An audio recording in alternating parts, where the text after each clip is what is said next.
Hello students, I hope all of you are doing well. In this video, we will solve parajumble questions. हमारे पिछले कुछ videos में हमने reading comprehension solve किए हैं और आज हम पैराजंबल स्टार्ट करने वाले हैं। कुछ क्वेश्चंस पैराजंबल के सॉल्व करेंगे और फिर से हम रीडिंग कॉम्प्रिहेंशन भी सॉल्व करने वाले हैं। ओके, सो सबसे पहले तो मैं आपको ये बता दूं कि पैराजंबल्स किस तरीके से सॉल्व किए जाते हैं, उसकी थ्योरी क्या है, वो मैं ऑलरेडी डिस्कस कर चुकी हूँ हमारे कॉन्सेप्ट बिल्डर वीडियोस में। तो अगर आपको कुछ कंफ्यूजन है या आपको ऐसा लगता है कि आपको अभी बेसिक ही पता नहीं है पैराजंबल्स का, तो प्लीज वो कॉन्सेप्ट बिल्डर वीडियो जाके देख लीजिए so that you are very confident while you are solving questions with me. Okay, तो चलिए पहला क्वेश्चन सॉल्व करते हैं आज। क्वेश्चन देखिए किस तरीके से देख के रखा है, समझिए इस बात को और फिर हम आगे चलते हैं। ओके, तो चलिए पढ़ते हैं ये question. Here are 5 sentences labeled 1 2 3 4 5। है ना, देख रहे हैं आप sentences 1 2 3 4 5 that when arranged in correct order create a coherent paragraph। तो ये जो सेंटेंसेस है, ये सेंटेंसेस मिला के हमको एक पैराग्राफ बनाना है। कैसा बनाना है? Coherent paragraph. कोहेरेंट मतलब लॉजिकली सीक्वेंस्ड हो जहां पर आइडियाज, ठीक है, एक के बाद एक के बाद एक, ऐसा सीक्वेंस हो, एब्रप्टली कुछ भी एक के बाद एक ना आए, ऐसा कोहेरेंट पैराग्राफ हमको अरेंज करना है। Each sentence is numbered. Your task is to determine the correct sequence and enter the series of 5 numbers as your correct answer. So हमको देखना है कि 1 2 3 4 5 अगर एक के बाद एक आते हैं तो क्या ये कोहेरेंट पैराग्राफ बनाएंगे या किस तरीके से इसको रीअरेंज करने के बाद में कोहेरेंट पैराग्राफ बनेगा।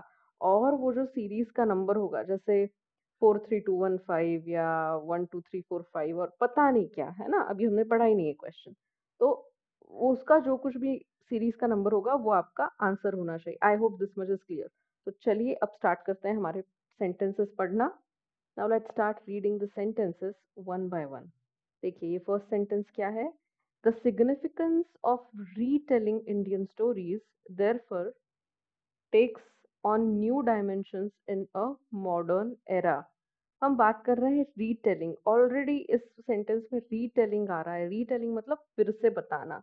तो अगर हम कहीं पर बात कर रहे हैं स्टोरी टेलिंग की ये पूरे सेंटेंसेस में, तो हमको पहले ये पता करना पड़ेगा कि एक जेनरिक सेंटेंस कहाँ पर हमें मिल रहा है, ऐसा जेनरिक सेंटेंस जिससे हम इस स्टोरी टेलिंग की बात की शुरुआत कर सकते हैं। ठीक है, तो चलिए देखते हैं। The stories we share mirror the world we live इन।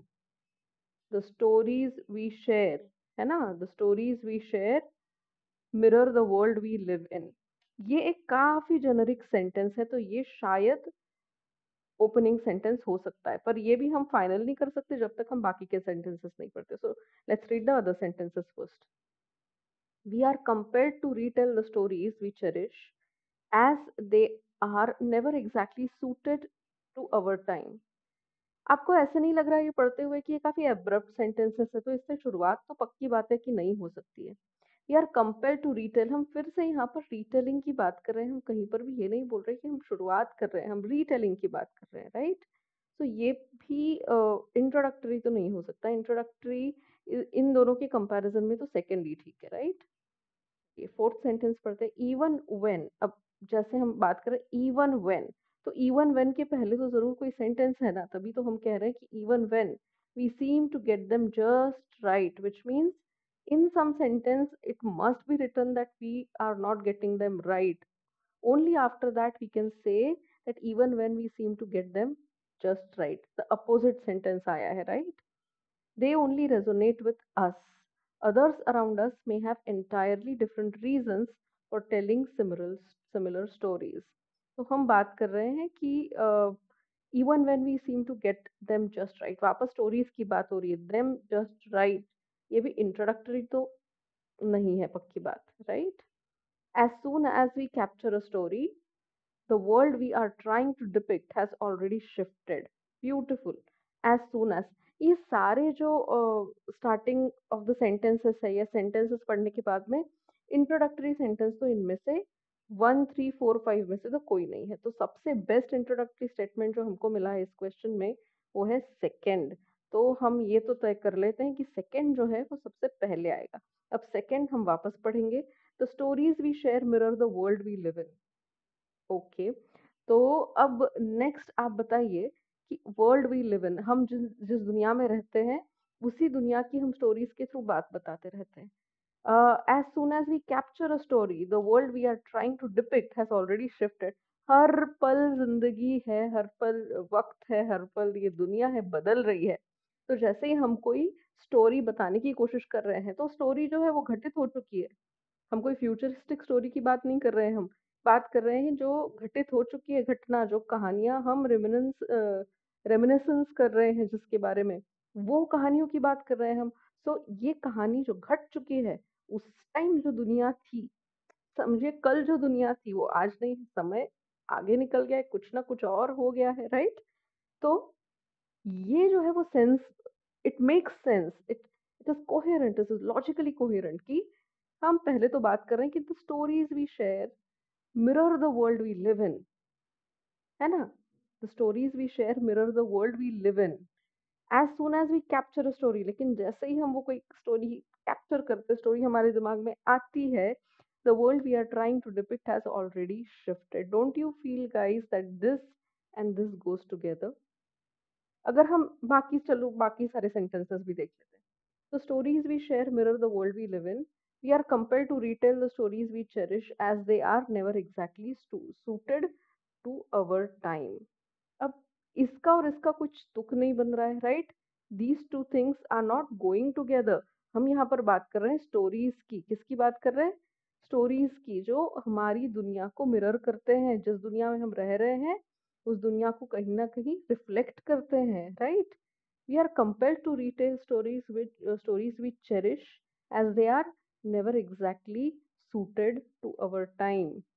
लेकिन हम यहाँ इससे पहले यहाँ किसी और सेंटेंस में ये बात कर रहे हैं ना कि we are trying to depict has already shifted.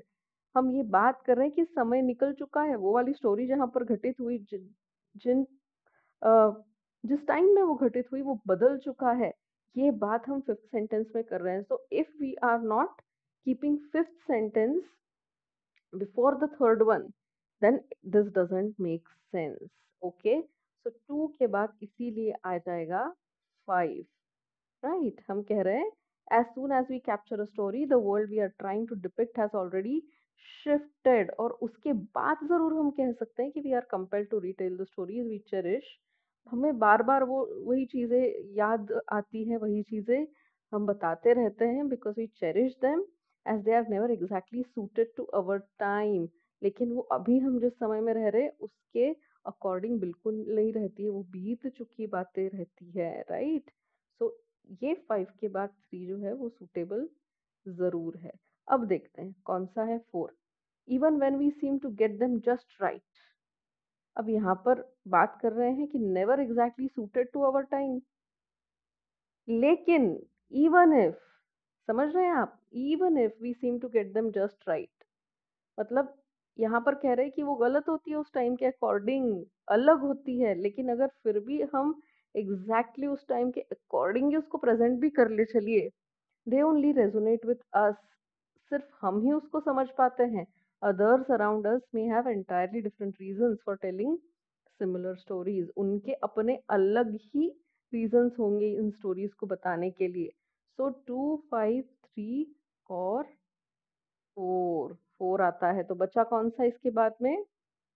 1। The significance of retelling Indian stories therefore takes on new dimensions in a modern India।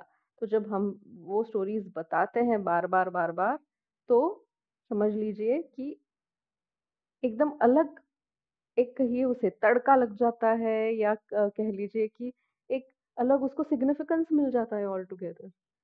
इस तरीके से इन क्वेश्चंस को सॉल्व करना है। आपको भी इस पूरी पैराग्राफ की स्टोरी में ना एंगेज होना पड़ेगा।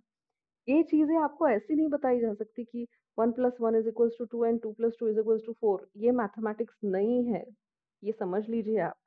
ये जो है वो रीजनिंग है, ये जो है वो कोहेरेंस है, ये जो है लॉजिक है कि कौन से सेंटेंस के बाद कौन सा सेंटेंस आएगा, और क्या इन दोनों सेंटेंसेस के बीच में भी कोई सेंटेंस सुटेबल हो रहा है जो ज्यादा कोहेरेंट है 1 और 3 के बीच में। आपको ये ढूंढना पड़ेगा, फाइंड आउट करना पड़ेगा। इसीलिए मैं कहती हूँ कि you have to read a lot. Okay, keep on reading, keep on solving these questions with me, and I'm pretty sure you will get a hang of it. Okay, so keep solving it. Next video में मिलती हूँ आपको next parajumble question के साथ में। Bye bye.